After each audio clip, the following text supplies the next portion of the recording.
Hello friends, welcome back to my channel Sanvi की पाठशाला. Friends, in this video we will see a poem which name is A Hymn to God the Father by John Donne. तो आज इस video में इस poem को जो John done के द्वारा लिखा गया है a hymn to God the father को लाइन बाय लाइन बहुत ही अच्छे से हम लोग एनालिसिस करने वाले हैं, समझने वाले हैं. तो आज की वीडियो बहुत ही ज़्यादा इंटरेस्टिंग होने वाली है क्योंकि इसमें मैं आपको लाइन बाय लाइन इस पोएम को समझाने वाली हूँ और साथ में पढ़ने वाले हैं. तो चलिए without any delay let get start this video.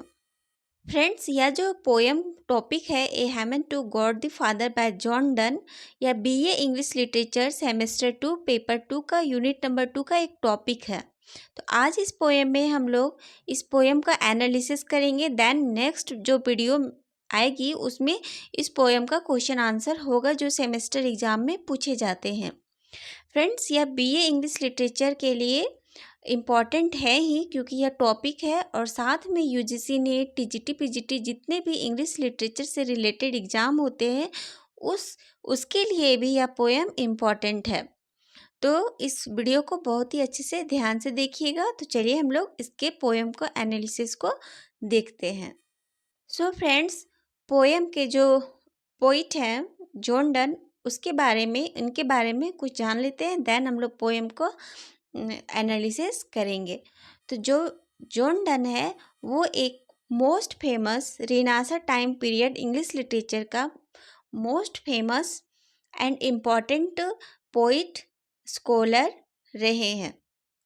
इनका जन्म 22 जनवरी 1572 लंदन यूनाइटेड किंगडम में हुआ एंड इनका डेथ 31 मार्च 1631 जब ये 59 ईयर्स ओल्ड के थे तो same place London United kingdom में हो गया.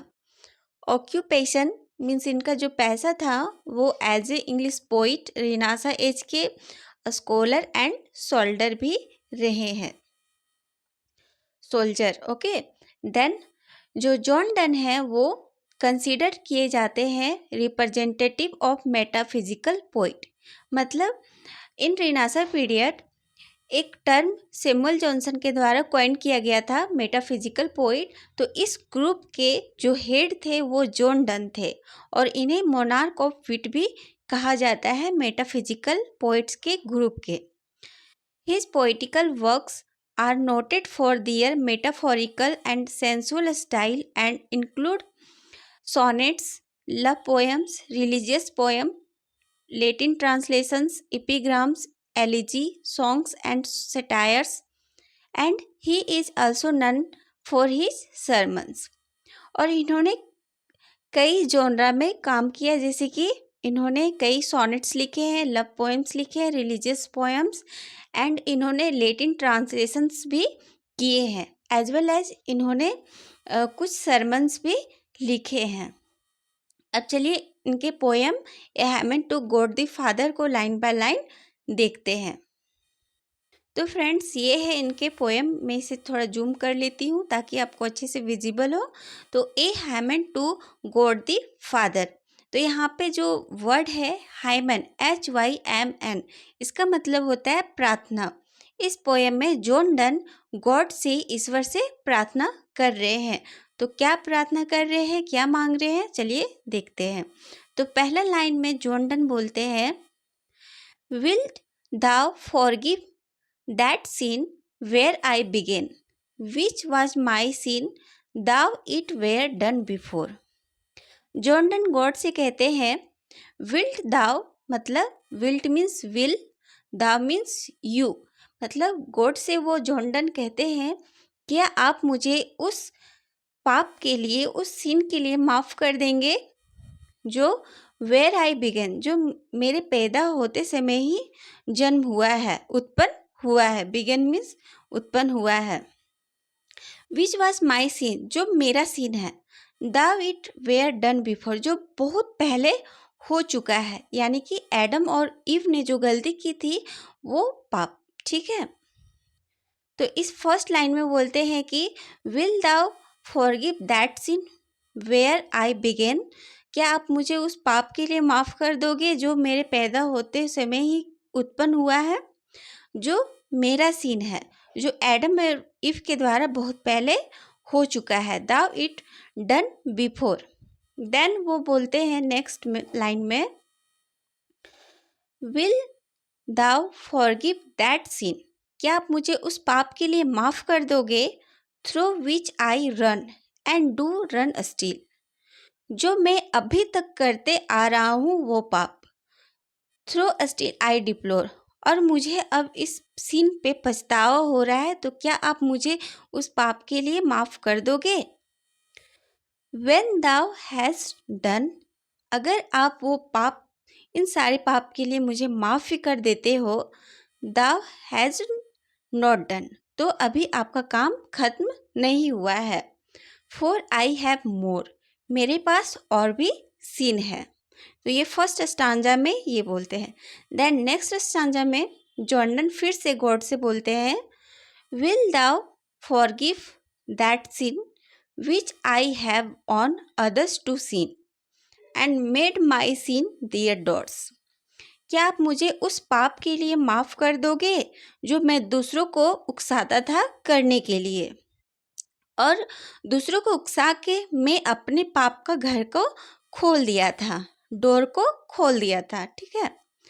देन बोलते हैं फिर से, will thou forgive that sin which I did shun a year or two but wallowed in a score, क्या आप मुझे उस पाप के लिए माफ़ कर दोगे जो मैंने 1 या 2 साल तो नहीं किए, उससे अलग रहे। इस पाप करने से, सन मीन्स अलग रहना, मतलब उस पाप को करने से मैं 1 या 2 साल तो अलग रहा, लेकिन फिर से मैं उसमें इंडल्ज हो गया, उसमें इन्वॉल्व हो गया, क्या आप मुझे उस पाप के लिए माफ़ कर दोगे, जॉर्डन गॉड से कहते हैं।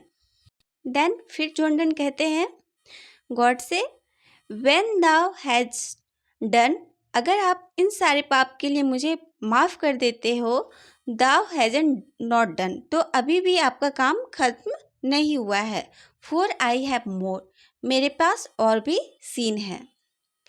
फिर आगे थर्ड स्टांजा में बोलते हैं, I have a sin of fear that when I have spun my last thread I shall perish on the shore, और जॉर्डन बोलते हैं कि मुझे एक डर है मेरे पापों का, और मुझे लगता है कि जब मैं मरूंगा तो मेरी जो आत्मा है वो ना स्वर्ग में जाएगी नहीं, स्वर्ग और नरक के बीच में अटकी रहेगी।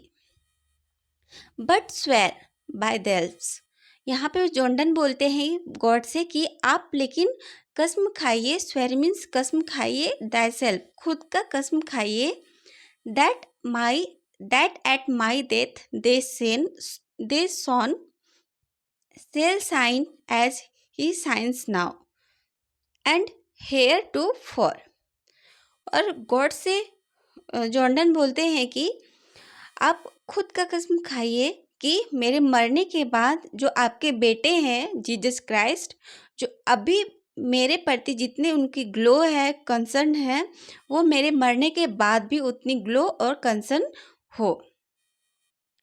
देन बोलते हैं, एंड हैविंग डन दैट, अगर ये सारे आप काम मेरे लिए आप कर देते हो, दाउ हैजंट डन, तो आपका काम यहाँ पे ख़त्म होता है। दाउ हैजंट डन मतलब आपका काम अब ख़त्म होता है। आई हैव नो फियर, और मुझे अब कोई डर नहीं।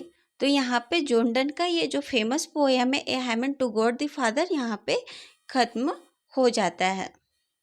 सो friends, this is all about poem analysis of a hymn to God the father by Jordan. अब नेक्स्ट वीडियो में मैं आपके लिए लेके आऊँगी इसका क्वेश्चन आंसर जो सेमेस्टर एग्जाम में पूछे जाते हैं लॉन्ग टाइप के क्वेश्चन में। ठीक है, आई होप, मैं उम्मीद करती हूँ कि यह पोएम एनालिसिस आपको समझ में आई होगी। अगर नहीं आई है तो कमेंट सेक्शन में ज़रूर से लिखें, और नेक्स्ट वीडियो को पाने के लिए चैनल को लाइक शेयर एंड सब्सक्राइब जरूर से करें। सो मिलते हैं नेक्स्ट वीडियो में, तब तक के लिए thank you, bye bye, take care.